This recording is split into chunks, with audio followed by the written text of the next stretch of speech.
Hello everyone, this is part 9 of What If Naruto Had a Proper Teacher, and I hope you guys enjoy this video and to like, to subscribe, to see more comment down below.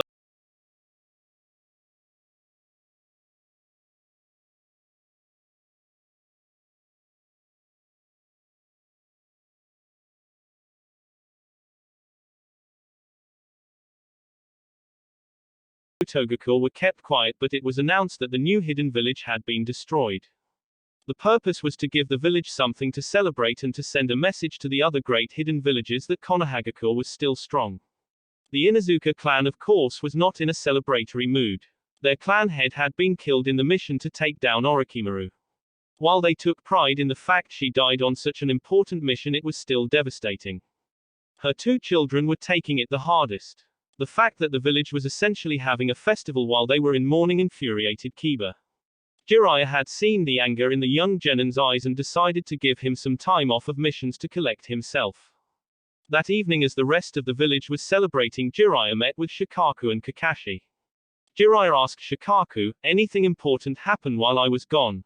Shikaku shook his head, "Nothing really. There is still no sign of Iwa or Kumo aggression. It looks like we've managed to avoid war." Everyone in the room thought this was a good thing. The Hokage drummed his fingers on the table and said, "All right, in that case we can enjoy some peace and quiet for a bit. Our mission was a success and I think it's past time we promoted your squad, Chunin." Kakashi. Kakashi disagreed, "I don't see the point. Keep them as Genin until we need to send a message to the other villages via the Chunin exams." Jiraiya frowned. Rumors have spread already of what they did during the invasion. It would be hard to sell that they were anything but ringers. Kakashi dismissed that concern, and Gaara had killed Jonin-level assassins while still being a Genin. Rumors are rumors, raw speculation will always exist, but it won't prevent my team from competing. Jiraiya considered the idea and finally shrugged. "I don't think I want to send the type of message you probably want to Kakashi, however you are their Jonin commander, so I'll hold off on any promotions for now. Thank you, Hokage-sama. I'd also request for my team's participation to be downplayed in Otogakure." Again, Jiraiya allowed Kakashi autonomy over his team and agreed.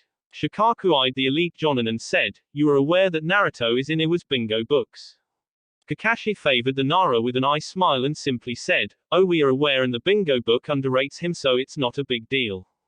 Kakashi then turned back to the Godime, speaking about the mission. "I wanted to go over the favorable notations for those who did well and the punishments for those who failed to conduct themselves properly."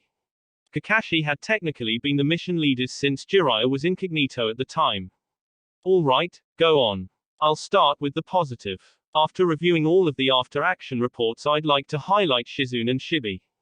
Kakashi started with Shizune. She was most responsible for bringing down Kimimaro, who had an incredibly lethal Kekkei Genkai. Her Dokugiri poison mist was probably what triggered a pre-existing illness and ultimately led to his death.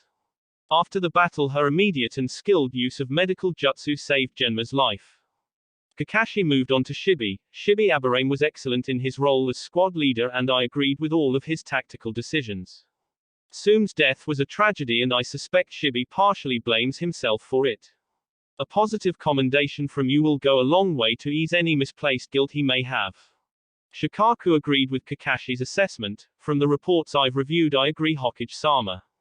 Jiraiya glanced at his two advisors. "I know you probably have concerns about Anko, but frankly I'd be happier giving everyone commendations for succeeding on such a difficult mission." Kakashi shook his head. "That would degenerate the performance of those who truly served above our expectations. Simply because the mission succeeded doesn't mean everyone nailed their parts." Jiraiya sighed. Fine, you've obviously given it more thought than I have. I'll make sure both Shibi and Shizune have a positive report in their files for this mission. And for the reprimands. Only Anko Matarashi. During the battle, she ignored the commands of her squad leader and then ignored sound tactical advice from Naruto in favor of petty vengeance. If Sakura, a Genin out of the academy for less than a year, had been a shade less skillful, she would have likely died to Kabuto. Kakashi paused, letting his words sink in, and then continued. "Considering the nature of the mission, where the Hokage's life was in danger in some villages, she could be executed for treason." Jiraiya was about to speak up, but Kakashi held up a placating hand. "I'm not suggesting that. But I am suggesting she be dropped down to Chunin. I'm also suggesting that she not be allowed to do any missions above D rank for the next 6 months. Jiraiya blinked. That's a bit harsh, Kakashi. Tenzo's orders were to slow down. It made very little difference in the end. And as tactically sound as Naruto's suggestion was, he's still a genin and she a Tokubastu jonin. She wasn't required to obey his suggestions. Shikaku added, plus this seems to be a one-time event. Anko-san had a personal vendetta against Orochimaru, and to my knowledge that is the only individual that would make her act this way. Kakashi looked at the two and shrugged. I'm not the Hokage, so it's not my decision, but I stand by my recommendation. Jiraiya glanced at Anko's file for a few moments. She will retain her rank, however she will be required to do D-rank missions for the next month and not be allowed to lead team missions for the next year. The punishment was light in Kakashi's eyes. He would also have words with Anko himself later. They moved on to the next topic of discussion, namely the defense of the village so additional attacks would not occur in the future. Much of the conversation had to do with increasing patrols, adding new detection seals, as well as ensuring a smooth transition with Jiraiya's intelligence network. Kakashi had a different idea on how to best protect the village. All this I well and good, however the biggest issue is the lack of progress and training of our shinobi. Shikaku asked for clarification. We have a robust academy program as well as only allowing hand-picked jonin to mentor fresh genin. What is missing? I have concerns about the academy as well as genin training, however that isn't what I was referring to. Our chunin and jonin often get lazy or sidetracked. I'll give you some examples. Asuma Sarutobi, when was the last time he picked up a new jutsu? When was the last time he devoted a full day to training himself? The man is gifted but has reached a plateau and is unwilling to work to improve his skills. Jiraiya replied, Sarutobi is one of the Leaf's strongest jonin, I'd rank him within the top 10. Kakashi agreed smoothly, yes, and imagine how much stronger he could be if he actually pushed himself. Or consider the chunin Iruka Yumino. While his academy performance was poor, he grew into a skilled genin and an accomplished chunin.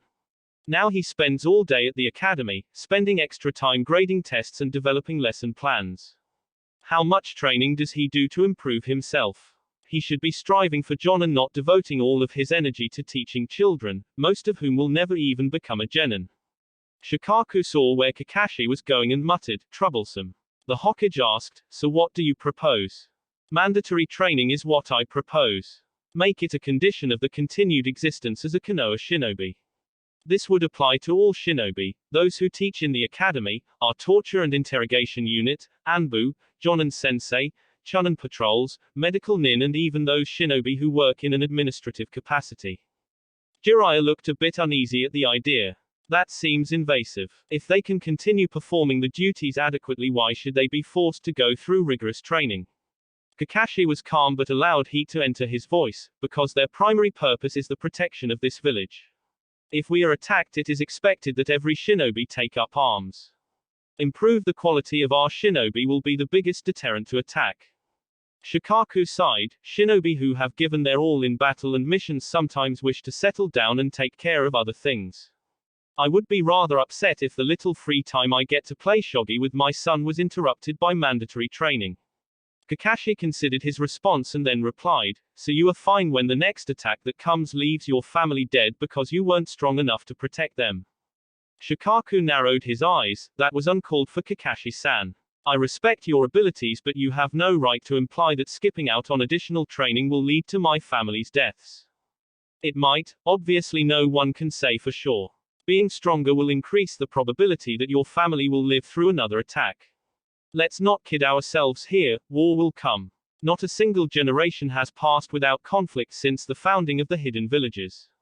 All of us should prepare in meaningful ways for the next war. Shikaku moved to say more, but Jiraiya spoke up instead. I see both sides, but I refuse to dictate what shinobi do in their off time. However, I do see the benefit of enhanced training. I will encourage our shinobi forces to put an emphasis on training. He wasn't pleased with the decision at all. Kakashi had trained his body hard, and so had Guy. If they hadn't, who knows the damage that Tsuna's Jinchuriki could have done. He did not see the same drive that Guy and he had in the general shinobi population. While his initial proposal had been rebuffed, Kakashi would just approach the problem from a different angle. Nothing productive would come from pressing the issue now, so Kakashi would bide his time. The Hokage asked, any other pressing business? I do have research to do, you know. One final thing, Kakashi said. I want to tell Naruto about his parents. Jiraiya took in a sharp breath and replied, well then, I guess my research will have to wait. We have a lot to discuss. After the victory celebration over Otogakure was over, Kakashi met up with his team. As was typical, they dispatched Naruto clones as slave labor to complete needed D-rank missions for the village. Then it was time for physical training. After a nice 2 hours of intense workout, Kakashi gathered his team together to discuss the next phase of their training. We will begin to do B and A ranked missions, however it will be crucial for you to continue to train when you are in the village. All three of the genin replied in unison, Hi Kakashi-sensei. Kakashi smiled under his mask, his team truly was wonderful. It was hard to imagine that his team could come so far after their initial encounter. You already have your areas of specialty and that won't change much for now. I also want you to influence the rest of the rookies. All three of you are now respected after the invasion by Suna and Oto, and while your contribution in Otogakure will not be noted now, it in no way lessens the respect your peers have for you. Kakashi caught the eye of each of his students before continuing, use that respect to help them. Encourage them to train just as hard as you do. The three genin nodded. The world was a dangerous place and the last thing they wanted to see happen was their friends get hurt. Beyond just your peers, influence others. Naruto, I want you to spar with Iruka. Beat him and encourage him to step up his own training. Naruto liked his personal mission, it would be nice to visit with Iruka, and if he could push him to the next level it felt like repayment for how Iruka had helped him. Sasuke, you have fangirls. Instead of running from them, let them know you will only be willing to propagate the Uchiha line with a strong kunoichi. Sasuke grimaced. He was going to hate this. Sakura didn't look too happy either. Mama, I'm not asking you to bed them, I'm asking you to help secure our village. HNN, was Sasuke's only response. Kakashi knew the boy would do it, but it was asking too much for him to be happy about it. Naruto couldn't help but laugh at his friend's plight and earned the ire of both Sakura and Sasuke. That just made it even more hilarious to him. Kakashi put up his hands, all right, enough, time for some more training. We'll be breaking early so you can go do your special assignments. The genin eagerly began working on their training. Kakashi made a couple of shadow clones to help watch Sakura and Sasuke and then indicated that Naruto should follow him. After they were far enough away, Kakashi used his Sharingan to scan for any listeners. He then placed a privacy seal around them. Naruto knew something was up and his cheerful face turned serious. What is it, Kakashi-sensei? Do you want to know who your parents are? Naruto blinked in surprise. What? Of course I do. The elite Jonin began. To start, I need to explain why you weren't told earlier. Naruto wasn't quite sure what to think. Learning that you were the son of the shinobi you had always idolized was a lot to take in. Added to the mix of emotions that brought was the fact that his own father had placed the damned fox inside of him. Naruto understood why he had done it. From a logical perspective it made sense. But even if it made sense, it also hurt. If he ever had kids he would not pass this curse on to them. It also upset him that he wasn't told sooner. When he was growing up he would have given anything to know something about his parents. It would have made the lonely days and nights more tolerable if he had some connection to his family. I know you had your reasons, Gigi. I just wish you would have trusted me with a little bit of knowledge. Naruto was lost in thought as he approached the academy. Naruto didn't blame Kakashi, he was told to keep it a secret and Kakashi obeyed orders. In fact, Naruto had a lot of respect for his sensei for being the one to step up and demand that he be told. Naruto was grateful for having Kakashi as his sensei. He was sure no other Jonin could have done as much as he had for him. Kakashi had also told him it was up to him who he shared that knowledge with. While he had been cautioned to be careful since it would draw out Minato's enemies, he was given the choice what to do with it. Naruto had decided he would tell his teammates. For Naruto that almost went without saying. He trusted them with his life already and he didn't like keeping secrets from them. Naruto approached the academy and located Iruka as he was packing up to leave. Iruka-sensei, how are you? Iruka looked up and smiled at his one-time pupil. Naruto had grown tremendously since he had left the academy. It had been less than a year and already he had learned his elemental affinity and summoning jutsu. I'm doing good, Naruto. Glad to see you still have time for your old sensei. Want to grab some ramen? Naruto grinned, sure, but I also wanted to do a little sparring with you. Iruka laughed, oh, you aren't looking for payback for all the messes I made you clean up. Naruto shook his head, I wouldn't do that. No, I really want to see how we match up. I'm not a chunin yet, but a lot of people say I'm already as strong as one. Iruka thought about it for a minute and said, sure, however don't summon any toads, I really don't want to be flattened by Gamabunta-sama. The two went to the nearest training ground and Naruto got into a ready stance. Iruka started it off by throwing blunt kunai at Naruto, who blasted him aside with futon, repusho, wind release, gale palm. Iruka was a bit surprised by Naruto's speed and skill with the jutsu. While he had heard stories about his battle with the Suna and Otonin, it was a bit different to see those battle-honed reflexes in action. Iruka created Academy Bunshin and charged. Naruto could tell which was the real one by the indents in the ground and caught Iruka's leg when he attempted to kick out. Naruto lifted up swiftly, causing Iruka to flip upside down in mid-air. Iruka, sensing the danger, immediately used Kawarimi with a nearby log. Training grounds typically had them scattered about, and this one was no different. Naruto's fist collided with the log and sent it careening away. Iruka was impressed with his student. All right, I've made the first two moves, now it's your turn. Naruto had his weight seals on, but even so when he charged, Iruka could barely keep up. He dodged the first blow and attempted to block the kick, only for his arm to be bruised rather painfully as he was knocked to the ground. Iruka rolled and threw another blunt kunai at Naruto, who easily snatched it out of the air and tossed it back at his former sensei without stopping his forward momentum. Iruka barely had time to deflect his own kunai before Naruto was on him. Naruto had his own chakra kunai out and resting lightly on Iruka's neck. Iruka froze. Naruto sheathed his kunai. Well, that was fun. Ready for some ramen? Iruka was disturbed by how easy Naruto had won the bout. He didn't consider himself a weak chunin. While not top tier and ready for promotion for Jonin, he thought he could handle himself even against a talented rookie. Or at least put up more of a fight. Iruka had half expected Naruto to gloat, but to his credit the blonde did not. Instead they walked to Ramen Ichiraku mostly in silence. Shortly before they got there, Naruto said, Iruka-sensei, you were a great teacher, but I have to ask why you don't train more. Iruka looked at the shorter shinobi and replied, I guess it's because I don't need to be a jonin in order to teach. It's my goal to continue teaching in the academy. I really do enjoy it. This isn't a temporary job for me, this is what I want to do. I think you should keep doing it, but I also think you should get stronger. Kakashi-sensei says it's only a matter of time before Konoha gets attacked again. Iruka was startled, what?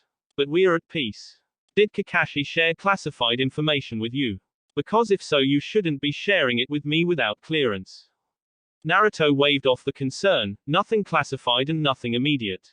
It's just a matter of history really. There have been 3 shinobi wars in the last 60 or so years. What's that, one war every 20 years? Iruka shivered. War was a horrible thing, and even the time between wars was full of danger and conflict. No one was calling the Suna sound invasion to be part of a shinobi world war, but if things had gone differently, Konoha could have been destroyed. I guess you and Kakashi have been thinking about that a lot. I'm touched that you're worried about me, Naruto, and you're right, I probably could train some more. Naruto grinned at his former sensei. Yeah, that's awesome. We are going to be jonin together before you know it, believe it. Iruka smiled. It was nice to know that Kakashi hadn't completely eliminated all of Naruto's verbal quirks. The two proceeded to enjoy their ramen and talk about their training plans. Break ***. When Tsunade finally met up with Jiraiya, she had worked herself into a righteous fury. His Anbu guards fingered their weapons nervously before Jiraiya dismissed them. Don't worry, she's my old teammate, she isn't going to try to kill me. Jiraiya going to kill you, shouted the enraged slug princess. Jiraiya laughed nervously. Trust me guys, I'll be fine. The Anbu took one last look at their Hokage and decided that if he was going to order them away from Tsunade's fists, they were going to take that opportunity to skedaddle. Tsunade stopped in front of Jiraiya and raised her fist and threatened him. You have 2 seconds to tell me why you took Shizune on an S-rank mission against Orochimaru. She could have been killed. Jiraiya lifted his hands in a placating gesture. Shizune is a highly skilled medic and saved one of her teammates. She was able to handle herself just fine. What the hell is the matter with you? If you had told me you wanted to take Shizune, I would have gone in her place in a heartbeat. I know, that's why I didn't tell you. You still have your fear of blood. I couldn't risk taking you. Tsunade glared. I've been working at the hospital for quite some time now. I got over it. You got over seeing blood in a hospital. Who knows what would have happened if you saw it in a combat situation. It wasn't something I could risk. Tsunade raised her fist and Jiraiya spoke sternly in the voice of the god Hokage, enough. Tsunade, you are a shinobi of Konoha and you will not disrespect the position of Hokage by attempting to harm my person. Is that understood? Tsunade lowered her first. Shock and surprise was written all over her face. Next time I need a medical shinobi, I will only look to you if you've proven on the field that you will no longer freeze at the sight of blood. Feel free to take any mission that is available. Tsunade looked at her former teammate. You've changed, Jiraiya. And it's for the better. I'm glad you are taking the position of Hokage seriously. Tsunade looked embarrassed for a few moments and then said, all right, send me on a mission, but give me a team so that if I do freeze up I won't endanger the mission. Jiraiya agreed and then Tsunade left to go see what missions were available. Jiraiya took a deep breath and let it out. He thought to himself, wow, I can't believe that worked. I guess I owe Kakashi a preview of the next book now. Naruto was finishing up his genjutsu detection training with Sakura when Hinata approached. Naruto saw Hinata's downcast features and immediately asked, Hinata, what's wrong? Hinata looked at Naruto and explained, Kiba is so angry these days. He got into a fight with Shino when he accused Shino's dad for getting his mother killed. I tried to reason with him but he then lashed out at me. I don't know what to do, it seems like my team is falling apart. Naruto and Sakura felt bad for her and Naruto responded, that has to be rough. I know Kiba is going through a lot but he shouldn't be taking out on his team. Maybe Kurenai should dissolve the team for a couple of months and let Kiba work out his issues. Hinata shook her head, I don't know. That would feel like we are abandoning him. Sakura sympathized as well, Hinata, there isn't necessarily a right answer. But if he is injuring his teammates something has to change. Hinata nodded, I'll ask Kurenai-sensei about it. Naruto stretched his sore muscles and said, hey, why don't we all go get some ramen? Hinata, you could use some time away from your team and just enjoy yourself. Hinata forced herself not to blush. She wouldn't forget Kakashi-sensei's training. All right, that sounds like a good idea. Sakura had a sly thought cross her mind. She almost decided to bail on the two of them and turn it into just a two of them thing. But she immediately felt guilty about it. Hinata probably wasn't in the best state of mind right now and it would be very unfair to her teammate to put him in a situation where it would be difficult to let someone down easy. Instead, the three of them went and got ramen and talked about other things than Kiba and the troubles of Team 8. Naruto had voraciously devoured the books that could be found in the village and talked about a few of them that Hinata might like as another way of distracting her. Hinata was surprised to learn that Naruto was such a prolific reader until it was explained to her that he did it all with Kage Bunshin. After a nice meal and good company, Hinata's spirits had lifted considerably. She thanked them both and returned to the Hyuga compound. Naruto and Sakura were glad they had been able to spend some time with Hinata, but now they were a bit behind on their training schedule and the next day would be an early start. They raced back to the training grounds to continue their training regime, refusing to allow their interlude to interfere with their efforts to get stronger. Konoha was preparing for another Chunin exam. It wasn't in the village, of course, since they had hosted the last one. This time it was in Suna. Jiraiya had made overtures to the new Kazekage, Baki. The new Kazekage was more than happy to have Konoha on good terms. Over the objections of his advisors, he would allow Konoha to participate. Many of his advisors felt strongly that Konoha would retaliate and attack their home just as Suna had attacked theirs. Temari had been invited to the discussion with the council. It was clear to all that she was being groomed for the post despite some objections to the more traditional element in Sunagaku. Temari had recalled with pride how forceful her one-time sensei was. I am the god I'm Kazekage and you will stop your bickering. Jiraiya of the Sannin believes in peace. If Danzo had been selected I would never have allowed him to participate, but we can trust Jiraiya. Temari had also chimed in and said, if Konoha had wanted vengeance they would have pursued us, instead they let us go. An old advisor spoke, but they took so few prisoners during the battle, surely if they were forgiving they wouldn't have been so ruthless to the shinobi trapped within their walls. Baki slammed his fist on the table. In the middle of battle after their home had been attacked, they were rightfully furious. We have no right to blame them. Since the invasion, Konoha had been nothing but amicable.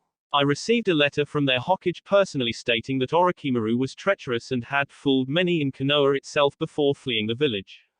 All to better put our guard down. Another advisor echoed the first sentiment. The Kazekage countered, no one will put the guard down. But if we spit in the face of their overtures, we can forget about our alliance. If that happens, any of the other great villages could crush us if they wanted to. Our manpower is severely depleted. We need this alliance, or Iwa or Kumo could annihilate us.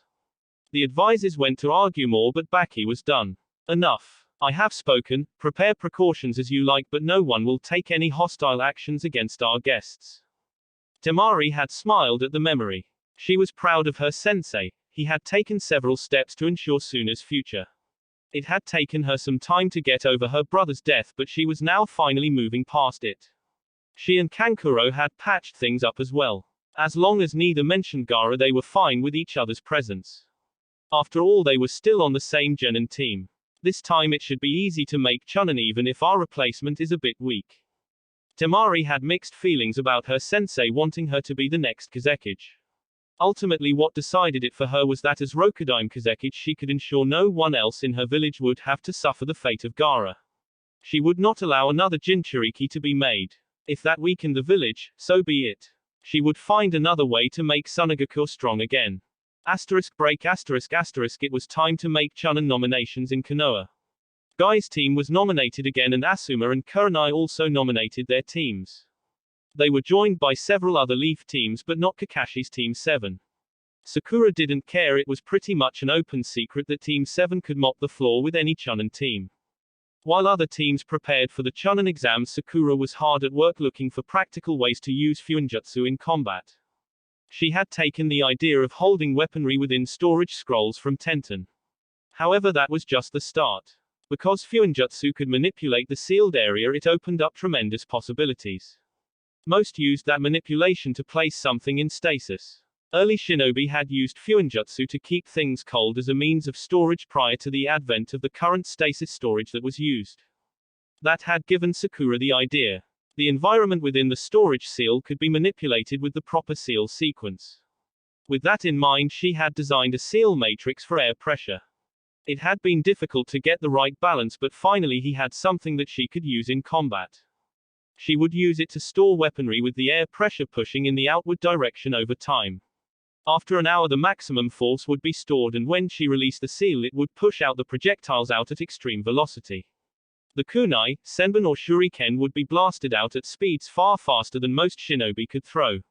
In fact, the speed would rival Naruto's futon, repusho wind release, gale palm pushed weaponry. However, that wasn't the only trick she could use her pressure seal for.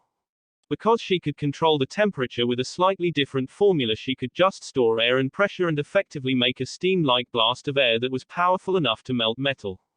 The range was incredibly short, but it would pack a very nasty surprise. Sakura had shown her new designs to Kakashi, who had been impressed with the ingenuity. Well done, Sakura, these two designs are excellent. In combat it can be difficult to use scrolls, but with Naruto providing a screen of clones, I see promise with this. You can even use other substances like poisonous gas or high-level explosive seals. Sakura glowed with pride at the compliment. Thank you, Kakashi-sensei, but this is just the beginning. Kakashi gave his subordinate an eye smile and let her continue her experimentation with a final warning to be careful with anything explosive. Sakura had heeded all of Kakashi and Jiraiya's warnings and was extremely cautious when creating something new. I also found a great way to test dangerous seals too. I can just borrow Naruto clones to test them from a distance. Kakashi immediately saw the advantage, and then his sharp intellect considered other implications. Sakura, that gives me an idea. You can give pre-made explosive storage scrolls to Naruto clones and have them deliver the damage. Sakura's expression brightened. Oh, that could really work. I could develop multi-directional storage seals and essentially use them like a smoke bomb delivered by a Shunshin clone. Only I can seal things like acid, explosives, shrapnel. The possibilities are endless. Kakashi saw the glint in Sakura's eyes and knew he may have just created a monster. Sasuke was pleased with the improvements he had made to his Chidori. He was able to use it at range effectively. He called the attack Chidori Senbon. Small slivers of lightning-charged death would rain on his foes. Unlike a normal Senbon, these had incredible piercing power. The other Chidori technique he had picked up was the ability to elongate the tightly massed lighting chakra and turn it into a short-range spear that was connected to him. The benefit of the connection is that it allowed him to swing horizontally to cut with the technique. Unlike a normal spear, the Chidori spear could pierce from any direction. An enemy could dodge the first thrust and then be sliced in two as Sasuke moved his arm. The piercing power was weakened a bit compared to a normal Chidori, but it was still powerful enough to mow down flesh and bone. Sasuke had just tested it on a tree and had felled it with one slash. Sasuke grinned. It felt good to modify his own jutsu as opposed to just copying someone else's. Joint practice with his team would start soon and he was looking forward to showing off his modified Chidori to everyone.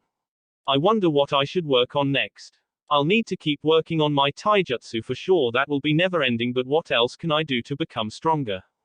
Sasuke considered learning another element. While it was nearly unheard of for someone to use a third elemental chakra nature, since the exponential learning curve made it almost impossible, he felt could probably do it. The Sharingan would allow him to mimic the flow of chakra perfectly, it was just a matter of forcing the chakra to conform to his will. He had seen Kakashi used more than 2 elemental chakra types, so he knew it was possible. Doton, Suton or Futon were his options. Naruto had Futon more than covered with his ability to make shadow clones with enough chakra for at least one jutsu. That left Water or Earth. Earth had some fantastic movement and defensive abilities. However, Water could work nicely with his rate and mastery. Sasuke would hold off for now and see what his teammates had come up with since their last mission abroad. Sasuke enjoyed the cadence that Kakashi had created. They would go out on a B or a ranked mission and return and have a week of intense training, then it was time to go back out again. It allowed him an opportunity to incorporate added jutsu and abilities in live combat. Now if we can only go on a mission that would actually challenge us, Sasuke thought to himself. Team 7 hadn't even suffered a scratch on their last mission and it had started to bore Sasuke. Nothing short of a dozen Jonin-level threats or an S-rank shinobi could even make his team break a sweat. Itachi, it won't be long now before you pay for what you did to me. For Naruto's training, he had begun to bother Jiraiya to learn how to use senjutsu. Jiraiya looked at the hopeful blonde and replied, "Can't do it." "But why? I haven't even perfected the technique. What makes you think I can teach someone else?" "That wasn't the perfected technique, Kami. Just imagine how powerful you could be if you perfected it." Jiraiya chuckled. "Well, my power wouldn't really increase, it would just be more flexible. In any case, there is something else I want you to learn." Naruto sighed. "I hate using the Kyuubi's chakra. It makes me feel dirty and I have to work at controlling my anger when I use it. I know it's hard, but your father designed the seal to allow the chakra to flow into you. He did this for a reason. And my father also wanted me to be viewed as a hero of the village for being the prison of the Kyuubi. Just because he was the Hokage and an awesome shinobi doesn't mean he knew everything. The Hokage saw the problem as well as the potential solution. All right, brat, I'll make you a deal. When you access the Kyuubi's chakra, it becomes red and visible to the naked eye. As you take on more chakra, it actually forms a tail. The more chakra you filter in, the more tails spring up and the greater your power. If you can fully control 3 chakra tails, I'll try to convince Fukasaku to teach you senjutsu." Naruto squirmed as he thought about it. He hated pulling in the blasted fox's essence when he used it to pump up his chakra for Kuchio's no jutsu summoning technique. To actually hold onto the chakra and fight with it would be sickening. "I'll think about it, pervy sage. I told you to stop calling me that. Hey, when you stop being a pervert, I'll stop calling you that." Jiraiya considered giving Naruto a directive as the Godime Hokage, however he knew his sensei had allowed Naruto to call him old man and Gigi. He decided to let the boy keep the nickname for him. While he grumbled about the nickname, he did like the fact he was on a nickname basis with his godson. "All right, now I want you to remember when you train with the Kyuubi chakra to have Kakashi or myself around." Naruto nodded. "I haven't said yes yet, but if I do, I'll keep that in mind. I don't have any desire to hurt anyone and prove the villagers right about me." Jiraiya frowned. He had learned just how awful the village had treated Naruto. Are the villagers still giving you a hard time? Naruto laughed. Nah, they never know when they are actually talking to me. I use a henge and only shinobi would know the difference. After the invasion none of the shinobi bother me either, so I'm fine. Naruto wasn't sure if it was out of respect for helping save the village or if it was fear of a giant battle toad destroying them. Jiraiya disliked that his godson had to hide his appearance just to avoid confrontations with his own village. In time they will respect him. I have to believe that. Naruto gave him a wave and Jiraiya returned to the business of running Konoha. The night before the Chunin delegation to Sunagakure was to leave, Kurenai invited Team 7 to eat with her team. Kakashi had been instrumental in improving the abilities of each of her genin. In particular, Hinata was blossoming. Kakashi had graciously agreed to help see the team off. It was good to see his part-time students again, and he suspected that Kiba needed a swift kick in the pants. Kakashi had debated on who should deliver it but ultimately decided on Sasuke, who had a similar event occur to him only on a much larger scale. Kakashi briefed Sasuke on the theme of what he wanted him to say. Sasuke shrugged. It annoyed him to talk about his clan being massacred, but he had long since mastered Kakashi's lessons on control. Regardless of the inner turmoil, only a pathetic shinobi would allow that to be displayed on the outside unless he desired it to. And there were plenty of times it was appropriate to have an outward display of emotion. To lower one's guard among trusted teammates, to inspire a particular emotion in those around you, to invoke fear in an enemy, or to bluff an opponent into thinking you're out of control. This was just another scenario where it would be appropriate to let the anger of what Itachi had done to him out. They met at an upscale restaurant. Naruto was not in a henge on this occasion. Kakashi has ensured the restaurant staff knew that if the service was lacking due to the demon brat, he would show them why he was an S-class nin in every village's bingo books. Kakashi idly thought the killing intent he had used to bring home his message was a bit excessive when the owner had wet himself, but it certainly had amused him. As the two teams greeted each other, it was obvious that Kiba and Shino still had issues to work out. Naruto was his usual boisterous self and wished all three of them luck on the exams. Not that you'll need it. Next time I see you three, you'll all be wearing Chunin vests. Hinata smiled. It was getting easier to master her body and not blush or stutter. Her heart rate still increased when he was around, but only the most skilled observer could detect that. Shino politely thanked him while Kiba just grunted. The meal began and the group engaged in small talk, with Kiba being the only one not to participate. Even the Aburame had a few words, but Kiba only sullenly picked at his food. Kakashi signaled Sasuke and the last Uchiha narrowed his eyes. Naruto is wrong. You'll need luck to become Chunin. Kiba is deadweight and will drag you down. Kiba's head snapped up. Akamaru growled, sensing his partner's anger. Sasuke was looking right at Kiba. Hnnya Kurenai-san ought to be ashamed of herself for even entering you. Who the hell asked you, Uchiha? Kiba retorted angrily. The strength of a hidden village rests in the power of its shinobi. You're dragging what would be an effective team down into the gutter. Screw you. You have no idea how. Kiba trailed off as he realized exactly who he was talking to. Sasuke had lost his mother too. And his father. And his cousins. And his clan. All done by his own brother who was still at large. It was clear to everyone at the table why Kiba has stopped. Sasuke spiked his killing intent and stood up. Did you forget who you were talking to, Mutt? You think you had it bad? At least you still have the rest of your family. Do you think your mother would want you to sulk like this? Act like a shinobi and be there for your team. Kiba clenched his fists in rage and embarrassment. Hot tears welled in his eyes. He stood up abruptly, nearly knocking over the table, and raced out of the restaurant. Sasuke glanced at Kakashi, who gave a barely perceivable nod. Mission successful. Hinata stood up and chased after Kiba. Beneath Kakashi's mask he smiled. All of it was going according to plan. It had only taken a nudge from Kakashi earlier in the day, letting Hinata know that she should be there for her teammate if he ever needed someone to talk to about Tsume's death. Hinata, having lost her own mother, would be someone who could relate. With any luck, Hinata would have a nice heart-to-heart with the troubled boy and he could begin reintegrating himself with teammate. Kurenai was observant and had seen much of the byplay between Sasuke and Kakashi. Kakashi, when you want to manipulate my team, I would appreciate the courtesy of briefing me first. Mama, I couldn't trust that you would agree with the plan. Kurenai's hand twitched, wanting to grab her kunai. This is my team, not yours. Naruto, Sakura, Shino and Sasuke stayed quiet as the two Jonin argued. Yes, it's your team, but I'm helping make it better. Kurenai's pride was damaged. Kakashi had done wonders with his team. The way he had trained Sakura had blown her mind. She had never seen a more dedicated kunoichi.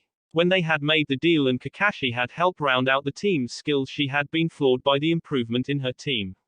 The way they worked together, the way they thought, and their combat mentality was all greatly enhanced. If it hadn't been for those additional training sessions, all four of them would have been dead by the Iwa attack team. She was grateful, but it stung all the same. She was supposed to be their trusted teacher. The person who could train them best. She knew them best, didn't she? It had shaken her self-confidence when Kakashi had made so many positive changes in such a short period of time. And now once again he was coming in and improving her team. The way he was doing it was also galling, as it bespoke of crass manipulation of emotions. You still should have asked me. And the fact that you put up your gen into it. Our students may be shinobi, but they are still people. No one has the right to manipulate people like this. Kakashi laughed. Are you serious? It is clear you haven't thought about that statement. If your friend is sad and you try to cheer them up, is that also behavior you frown upon? No, but that's not the same. Of course it is, Kurenai. As long as the intentions are for the positive, the deliberate manipulation of emotions to create stronger team unity and performance is part of our duty as their sensei. Every speech the Hokage makes is designed to manipulate feelings and emotions that will then lead to constructive action. The red-eyed Jonin wasn't stupid, she could see the logic behind it, but it still had a profound distaste to her. And your team is okay with this manipulation? Sasuke answered, of course. As long as it makes us stronger, what is the harm? Kakashi-sensei teaches us to see underneath the underneath. Naruto nodded in agreement. Yeah, and he's the best sensei ever, believe it. Sakura smiled. He's changed all of us for the better. It wasn't a happy accident, it was deliberate calculation. If he didn't have that level of knowledge and skill at pushing us the way he did, we would probably be a mess. Kurenai couldn't argue with what was before her. The three Genin's strength spoke to the validity of Kakashi's methods. Forgive me, Kakashi-senpai. It is clear I have much to learn about being a Jonin sensei. Kakashi gave her an eye smile. I was taught by the best, and your team would have been strong and effective even if I had not contributed. There is no shame. Kurenai smiled and they continued their meal while Hinata finally caught up with Kiba. ****** Team 7 continued their training. For the duration of the Chunin exams they were assigned to the village itself. With several of the best Jonin in Sunagakure, it was critical for the team to remain. In Kakashi and the Hokage's eyes, Team 7 was the single strongest team in the village. Even the most elite Anbu team would not have been able to defeat Team 7. A large part was Kakashi himself. The Anbu ranks only held one S-rank shinobi, so it was a bit hard to compare. However, the Genin were a force themselves. Naruto's ability to summon the great battle toads was worth an entire division by itself. Jiraiya was confident in their abilities for good reason. Kakashi didn't mind the missions being restricted to the village. That left more time for his favorite pastime. Training. He was quite pleased with his pink-haired student. Her Fuinjutsu ideas combined with the Naruto clones were going to increase their team's striking power. Having her make the scores of scrolls needed was time-consuming, but the practice helped her master the Fuinjutsu art. Ink and specially made paper were starting to be pricey, but they had completed a number of B and A rank missions, and so the team's coffers were able to absorb the cost.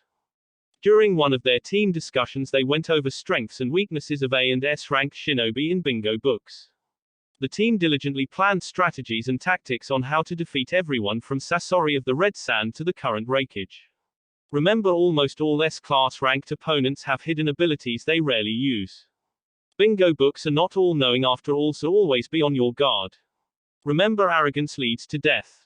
Hi Kakashi-sensei. Naruto has made a decision to begin harnessing the Kyuubi chakra as a weapon for the team. This does involve some danger, so I will always be with him when he does this. I also want you two here. Sakura is learning Fuinjutsu and it will be useful to see how the seal interacts, plus if the worst should happen she can help me strengthen the seal. Sasuke, you're some added muscle, but again don't be too alarmed. Jiraiya-sama has briefed me on what needs to happen if it looks like the Kyuubi is taking control.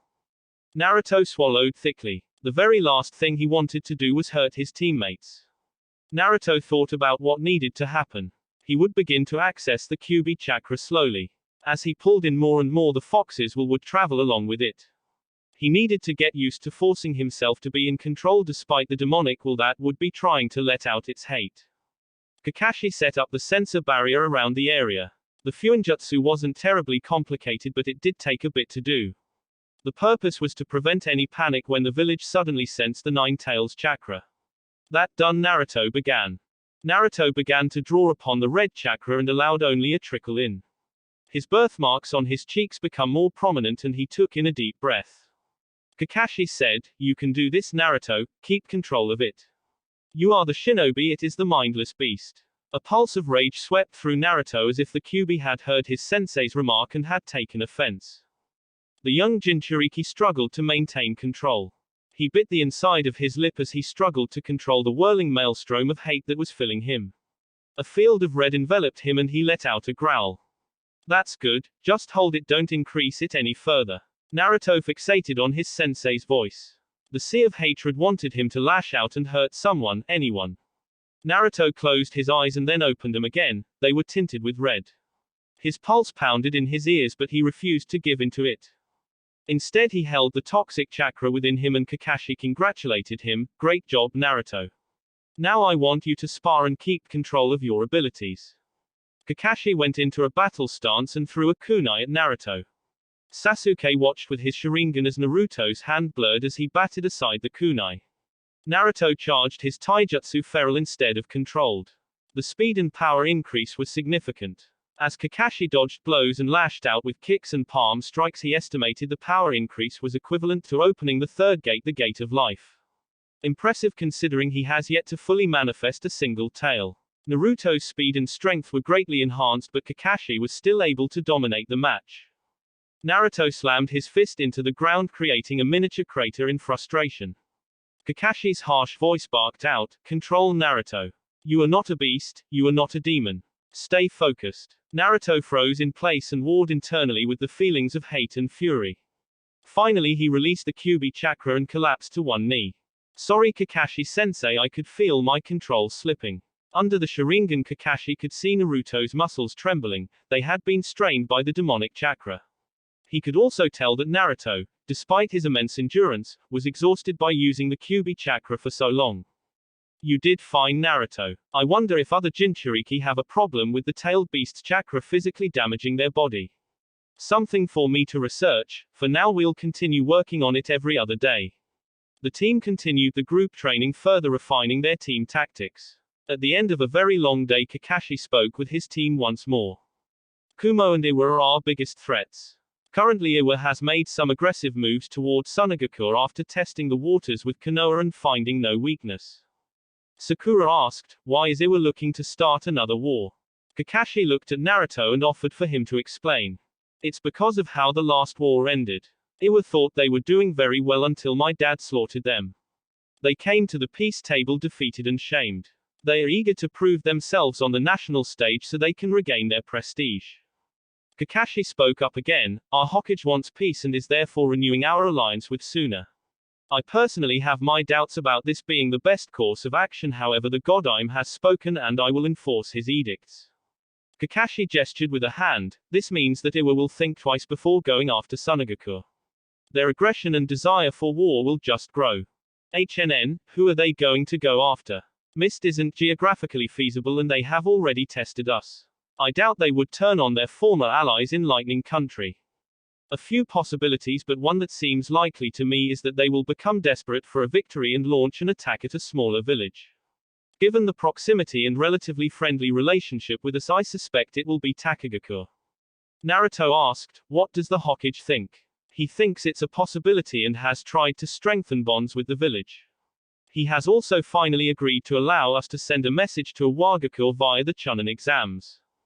The three genin were a bit surprised. Konoha did not compete in the Iwa Chunin exams and Iwa never sent any shinobi to their exams either. In 3 months Kumo will be hosting their Chunin exams, and for the first time since the end of the third Shinobi War, Konoha is going to send a genin team. If you are willing Naruto, we will be revealing you at the Chunin exams in Kumo. Revealing me? Yes, as the son of Minato Namikaze. Sakura and Sasuke had already been informed by Naruto of his parentage. Naruto had not believed in keeping secrets from his team. Still, they were surprised by this turn of events. Reveal Naruto as the fourth Hokage's son. That would make them an instant target. Sasuke thought, good, maybe then we'll get opponents who can challenge us. You will not reveal your identity until the final part of the exam. Like Konoha, the final portion has a 1-month waiting period. It is at the start of the Chunin finals that you will be revealed. Kakashi continued, the plan is twofold. First, you will impress upon Kumo just how powerful you are, creating a powerful deterrent. Second, it will be to draw out a Wagakure shinobi. They hate Minato-sensei for what he did to their forces and the surrender that they had to swallow. They will come for you during the final part of the exam as well as immediately after we leave Kumo. Sasuke was already getting excited by the prospect. Sakura frowned thoughtfully. And that's where we will proceed to thin out the ranks of Iwa shinobi. Jiraiya would not allow for us to be the aggressor but will allow us to defend ourselves. Naruto considered the situation and asked, we are good but Iwa has a lot of shinobi and some of their bloodlines can be dangerous. Kakashi was glad that his students weren't all as cocky as Sasuke. You make a good point, which is why we will have some help close by. The final roster isn't set. I first need to know Naruto, are you willing to do this? Naruto didn't have to think very long. He would finally be able to honor his parents and claim his birthright. It would also be a solid step toward fulfilling his dream of becoming the next Hokage. Yes, I am willing to do this. Believe it. Iruka dodged a punch from Naruto and responded with a quick jab towards Naruto's ribs with his kunai. Naruto grabbed the arm as it was striking for him and used his superior strength to throw Iruka into the air. Naruto flipped through the hand seals and finished futon, daytopper wind release, great breakthrough, as Iruka was still flying through the air. Naruto's academy teacher swiftly used the body substitution technique with a pack on the ground and then charged Naruto. Our Iruka-sensei that had my food in it. Naruto made a shadow clone to deal with Iruka as he chased after his precious pack that contained a seal scroll with ramen in it. Iruka couldn't help but smile even as the shadow clone started attacking with vicious speed. Iruka was now backing up against the furious assault. Meanwhile, Naruto caught his pack, clutching it, making sure the scroll was safe. Iruka was barely able to keep up and was hit with a kick to the ribs which sent him flying a good 7 feet. In mid-air he threw a pair of shuriken at the clone that drew a kunai and deflected him away. Iruka hit the ground and rolled up into a defensive stance. He sensed another Naruto clone behind him and dodged the roundhouse. The real Naruto watched on, analyzing Iruka's moves, looking to see where improvement could occur. Finally Iruka managed to peg a clone and it dissipated. The second clone however came in and delivered a sharp blow to his short ribs that winded Iruka, who was now exhausted and collapsed on the ground. Naruto walked over and helped him up. Iruka was a bit embarrassed. He knew Naruto could make dozens of clones and he was defeated by just 2. Naruto said, Iruka-sensei, you didn't do anything wrong in the fight but you were just too slow. You have to work on speed. Have you tried wearing weights? Iruka responded, it isn't typically recommended. You have to put insane hours into conditioning with them, and there have been plenty of shinobi who have used them and then tore a ligament or even broken bones. Typically only taijutsu specialists do it. Naruto scratched his head, yeah, you have to be careful. Kakashi-sensei said I have a huge advantage by healing so quickly. But he also said that every good shinobi should work on speed and strength. He started Sakura on really light weights and she was careful with them, and now she could probably beat you in taijutsu. I really think that's going to help the most. Iruka decided he would take the advice. Kakashi was a prodigy who had been made a chunin before most children even graduated from the academy. He knew what he was doing.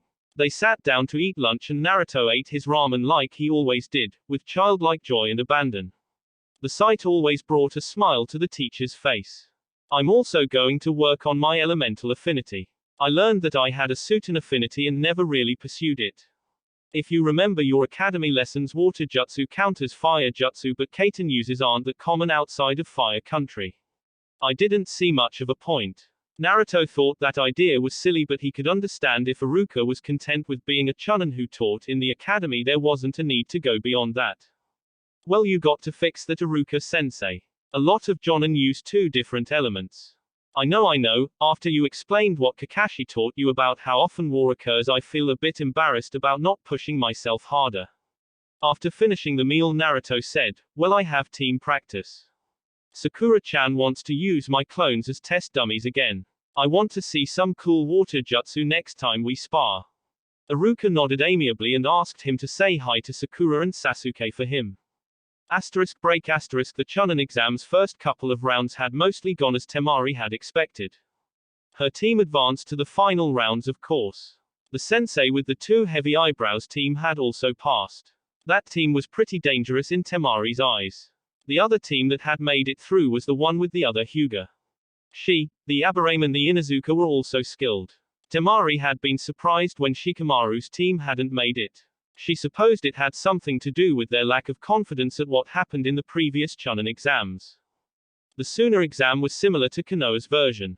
The first two parts were different, however the last exam was exactly the same. One-on-one combat in 1 month's time would be what the genin would have to do to showcase their skills. The matches had been randomly selected and Temari was anxious for her fight. She would be facing the Inuzuka boy. Intelligence on him indicated he was very skilled in taijutsu and worked well with his furry partner. I'll want to keep my distance against him. But even if he doesn't let me, I have a plan for that too. Of course, now that she knew her opponent, she would have to wait an entire month before she got to fight him. After she won that round, she would have to fight the winner of the Aburame and the weapons specialist. Either one should be no problem. It's the final match that worries me a bit. She knew her brother was skilled, but he was up against the green-clad clone of Guy Maito. Guy was the taijutsu specialist who kept the fully awoken demon at bay until Kakashi came and finished it off. Temari at first had been angry at what they had done to her brother, but after reflection she realized that they were the ones who had been invaded. Instead, she was angry at her own dead father who had placed the Ichibi inside her baby brother. Anyone who copied his sensei so closely would have skills that matched. If his speed and power were a fifth of Guy, her brother would be in trouble. And then there were the two from the Hyuga clan. They could be tricky as well. The top bracket looked rather challenging her mind. Konoha has way too many damned taijutsu specialists, she thought to herself. Temari resigned herself to a month of brutal training by the best instructors of Suna.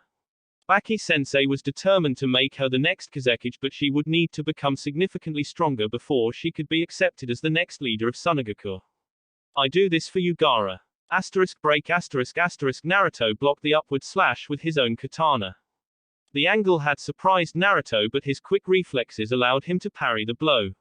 His opponent's blade slid away from his and then was swiftly arching toward his face. Naruto was forced into another parry and then another. His opponent did not have his speed, but he did have the edge in their spar. Hayate Gecko was one with his sword and was proving why he was considered a kenjutsu prodigy within the village. Naruto had been working with him for the last week for 4 hours a day.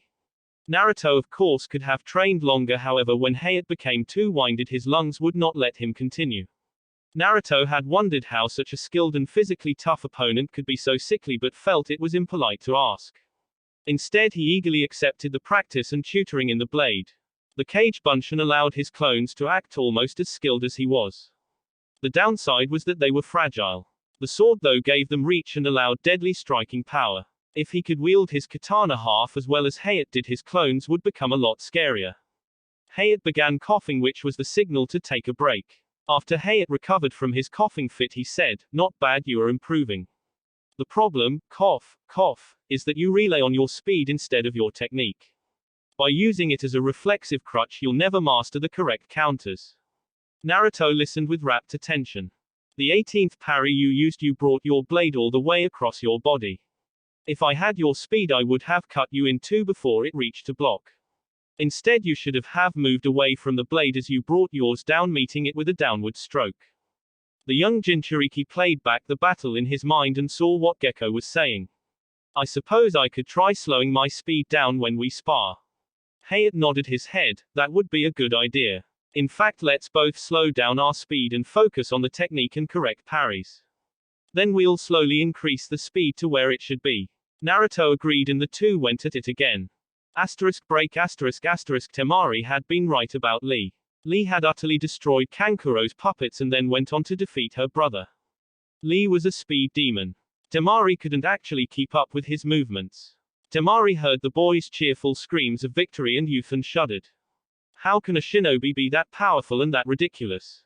Temari glanced where the Hokage was sitting.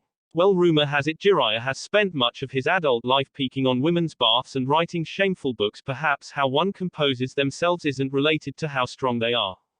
The next battle was Neji against the genin on her team. Temari yawned as the Hyuga easily crushed his opponent.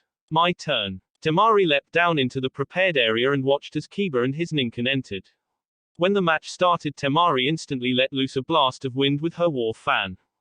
The battle was a lot tougher than Temari had thought it would be. It came as a surprise when the Inuzuka used Doton to counter her futon attacks. It had been an exhausting fight, and during the fight Temari was concerned that Sunagaku would be embarrassed by having all of their final round participants lose right away. In the end she squeaked out a victory when Kiba was a moment too slow in defending against her iron fan.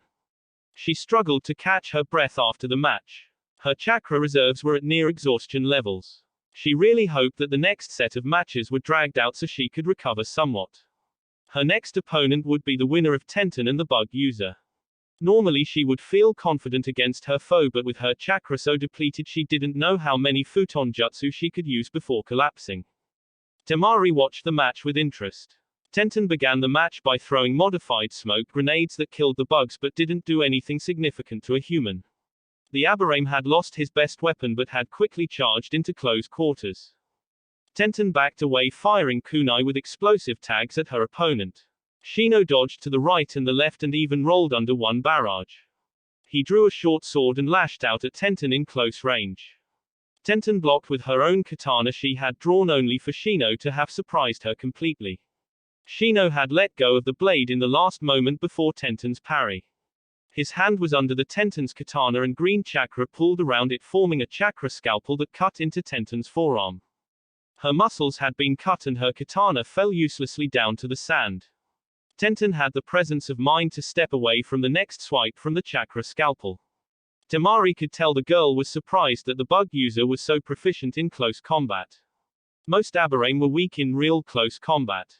Most of the clan were okay with this, as this made their opponents' tactics easy to predict, and they would often use bug clones to trap their opponents when they tried to get in close. Tenten wasn't giving up, however, as she pulled out shuriken and threw them wide, missing her opponent completely. Shino charged and then Tenten manipulated the thrown shuriken with ninja wire using only one hand. Shino had to sidestep the return shuriken. This proved to be a mistake as the ninja wire wrapped itself around him. Shino jumped back sharply, hoping to pull the girl off balance, giving him time to get out of the trap. However, Tenten was stronger than she looked. She jerked back with her one arm and her bound opponent crashed into the ground.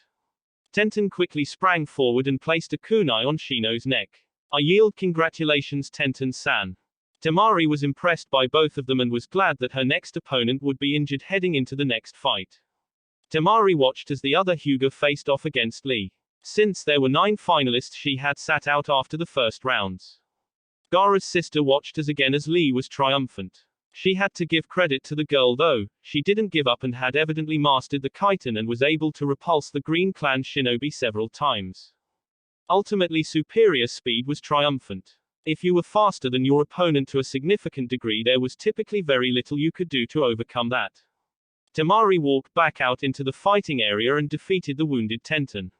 With only one arm available, it had put Tenten in a too significant of a disadvantage. After the victory, Temari watched in interest as the Hyuga and the Speed Freak fought. Whoever won that match would face her in the finals.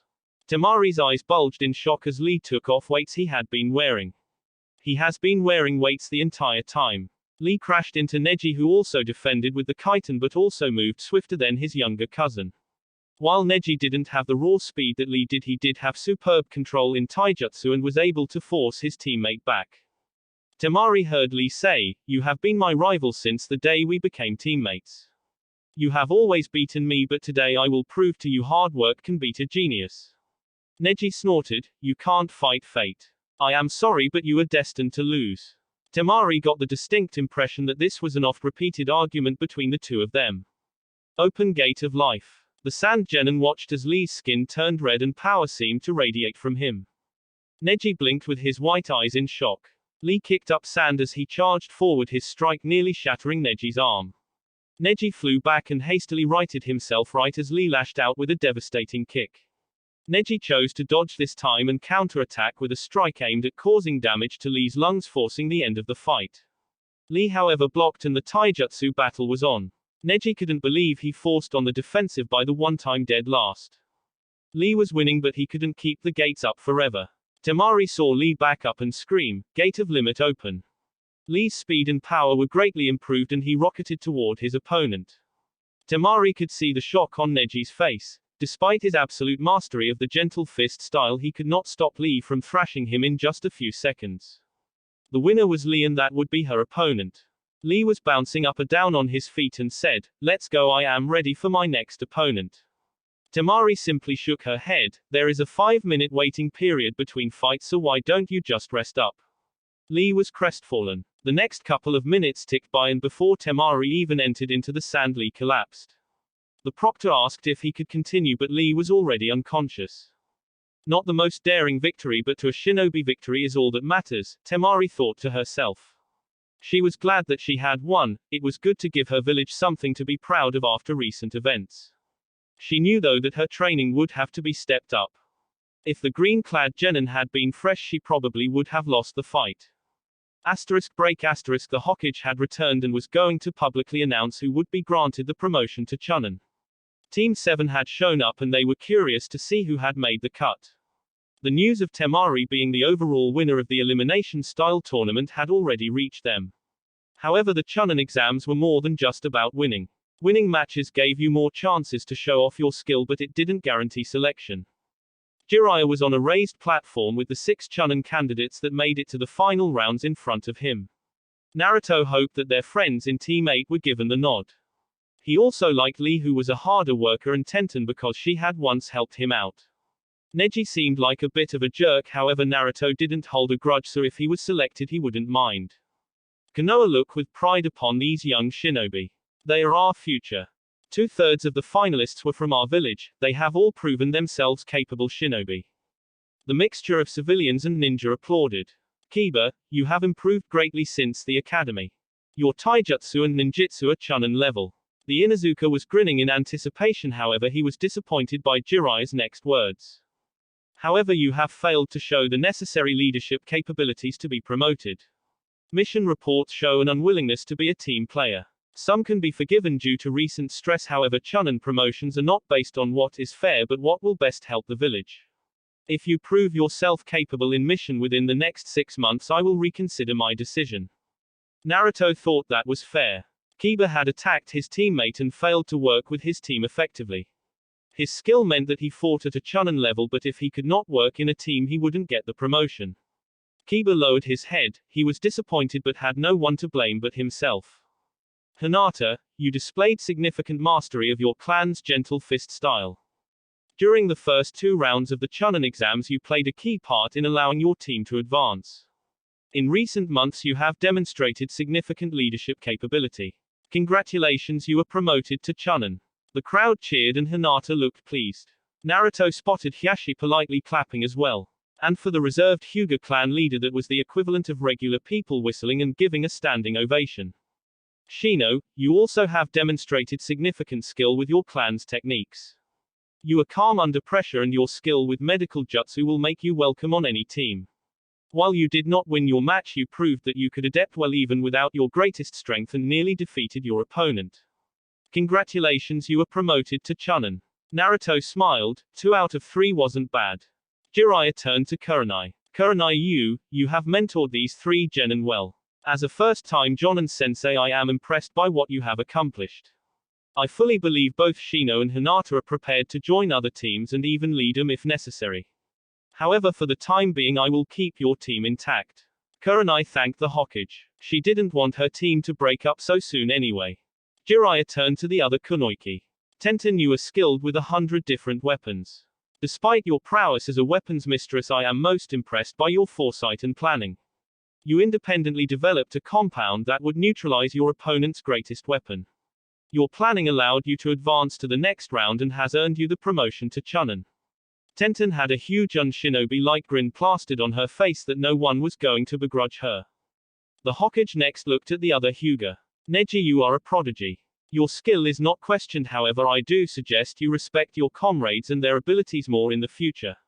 Neji frowned and Naruto wondered if he wasn't going to get a promotion. Despite this, you have proven yourself both mentally and physically equipped for the next level. Congratulations on your promotion to Chunin. Continuing on to the last individual, the Hokage smiled. Lee, you are a living embodiment of the will of fire. Despite obstacles thrown in your path, you have grown to be a spending shinobi. Be proud of that. Lee and his sensei both had tears in their eyes. Congratulations on being promoted to Chunin. Lee jumped with joy. Jiraiya allowed a moment for them to compose themselves. Guy, you have done an excellent job with your team. While you will always be their mentor, your time as their sensei is over. You will be assigned a new team and they will be given Chunin teams to serve in. Guy was saddened by the news. He had hoped to continue leading the team. Naruto saw the disappointment in Guy's eyes but then saw Guy recover and say, Yosh. My little genin have demonstrated the fiery power of youth. Now I must share my youth with others. Kakashi was also watching and smiled underneath his mask. He was glad that his friend and rival wasn't too broken up about losing his genin team. Kakashi was responsible for the change because Guy was needed elsewhere. With the Hokage finishing the announcements, Kakashi and his team went and congratulated the freshly minted Chunin. The final 2 months before the Chunin exams saw the final preparations completed. Naruto trained hard but was only able to control 2 taels worth of Kyuubi chakra. Naruto could have attempted to go for 3, however he didn't want to take chances. Iron will was required when dealing with that level of hate that flowed through his system at 2 taels worth. On the plus side, his skill with the katana had improved remarkably under Gekko's daily tutelage. Sakura stockpiled various Fuinjutsu sealed elements. She literally had hundreds of battle-ready scrolls that could be used. Air pressure scrolls full of weapons were the least dangerous of them. She also had higher-tiered explosive seals created under the supervision of the Hokage himself. Scrolls made with toxins that could knock enemies unconscious and other poisons that were even lethal. She had a few acidic-based surprises in store as well. The budding Fuinjutsu specialist also stored a large amount of water to help Sasuke with his recently acquired Suiten techniques. It also could help Sasuke and Kakashi with electrocuting their enemies with Raiten. While Sakura had a significant focus on Fuinjutsu, she also maintained several hours of conditioning on top of that and ensured that she lost none of her lethality with Genjutsu. Sasuke continued to make taijutsu a focus, pushing his body hard. He was spurred on because Naruto could now defeat him in a taijutsu duel when he accessed the Kyuubi's chakra. The last Uchiha was no longer the best in taijutsu and he longed to reclaim that crown amongst the genin on his team. He was aware that Naruto could potentially have several more taels of chakra available to him in the future, which further widened the gap. The remaining time was spent on mastering a few Suiten jutsu. Besides training, other plans were put in motion. Naruto and Sasuke memorized several games that Shikaku and Shikamaru played against each other. Kakashi had a passing thought of showcasing their brilliance by playing a rehearsed game while in Kumo. The idea that 2 of his genin were master shogi players would infer a grasp of strategic and tactical talent that would surprise the land of lighting. Shogi was popular throughout the elemental nations, but most of the masters were in the land of lightning itself. A new wardrobe was designed for Naruto. During the first 2 parts of the exam he would dress like normal. A month later he would change. His bodysuit would instead be a burnt orange and he would have a white haori cut in the same style as his father's minus the kanji indicating he was the 4th Hokage. Instead it would be replaced with his name, Naruto Namikaze. Due to the secrecy involved, Kakashi had made the garment himself and that had led to a never-ending parade of jokes from Jiraiya about Kakashi's true calling, that of a seamstress. The backup team was also finalized. Tsunade had gone on a few missions and had seen blood and had no adverse reaction. Jiraiya then agreed that the next S-class mission he wanted Shizune to go on would instead be done by Tsunade. Being backup for Team 7 as they faced off against whatever assassins they were decided to send would definitely be classified as an S-rank mission. Tsunade was tapped to be the medical specialist for the team. And the fact that she was an S-class shinobi herself would provide the backup team with tremendous killing potential. To round out the killing potential, the team would also have Guy, the taijutsu specialist of Konoha and Tsunade of the Sannin, made the team incredibly lethal. Guy was rated an A-ranked threat in most bingo books, but with access to the gates he should have been listed as an S-ranked threat. The third member of the team would be Shibi Aburame. His bugs could be used to track Team 7's movements and zero in on their location if they had to retreat beyond the predetermined path. The final member of the team would be the Mokuton would release Anbu operative known as Tenzo. Both Tenzo and Shibi were veterans of the assault on Orochimaru. However, given her status as one of the Sannin, it was Tsunade who would be leading the backup squad. Their squad would hide out in Shimo no Kuni, Land of Frost, incognito at the borders of the Land of Lightning. As a secondary backup, there would be a large number of shinobi in Yu no Kuni, Land of Hot Water, relaxing in their famous hot springs. In actuality, it would be 10 full squads of shinobi ready to lend aid. The squads there would include Team 8. If need be, they could race across the border into Shimo no Kuni, Land of Frost. This was more of a last resort, however, as the strength of Team 7 and the backup squad was far greater than the 40 shinobi that was their secondary relief force. All plans were in place, and now it was time to see off Team 7 as they began their journey to Kumogakur. Jiraiya said his goodbyes in the Hokage's office. I don't have to remind you for how dangerous this mission is. We aren't sure exactly how Iwa will respond. Jiraiya paced in front of his desk. If there was another way to prevent war, one would take it, but Iwagakure is forcing our hand. Your mission is simple. Annihilate the Iwa shinobi who attack you. Naruto grinned. Don't worry, pervy sage, we will take care of it. Kakashi's eye twitched at Naruto calling the Hokage by that nickname. Jiraiya, however, simply laughed. I do have something for my irritating godson before he goes off to a potential war. Jiraiya pulled out a scroll and released the seal on it. In his hands was a katana. The blade was exquisite and Naruto grinned. Jiraiya ruffled the boy's hair and said, push some chakra into it, Naruto. Naruto did and was shocked. The entire blade was made up of the same chakra conductive material that his specially made kunai were made from. The blade hummed with his powerful wind chakra. This katana can channel your chakra easily. With it you can slice through almost any defense and split in two nearly any sword that tries to parry. Naruto's eyes glazed over. This was the best gift anyone had ever given him. I've also added a seal to it to prevent it from breaking, however the seal only lasts for 3 days. I've taught Sakura the Fuinjutsu seal for it, and despite you not getting very far in your Fuinjutsu studies, I'm confident you'll learn how to do it. Jiraiya paused. Keep in mind it's not necessary to use a seal to harden it against most enemies, but you never know when you'll encounter some other legendary weapon or an attack that can shatter steel. Naruto thanked Jiraiya and the Hokage wished them luck one last time. As they left his office, Jiraiya sighed. Iwa hated the Yondaime. He was playing a dangerous game, but if it was successful it would do a number of beneficial things. It would greatly impact Iwa's ability to wage war. It would be a show of force to the other elemental nations and their hidden villages. And most of all, it would pave the way for Naruto to become the next Hokage. Team 7 had made a name for themselves in the recent invasion, but if they destroyed a sizable Iwagakure force they would truly be on their way to becoming legends. But only if they survive. That will be it for this video. If you want more, comment down below, like, subscribe. And see you guys later.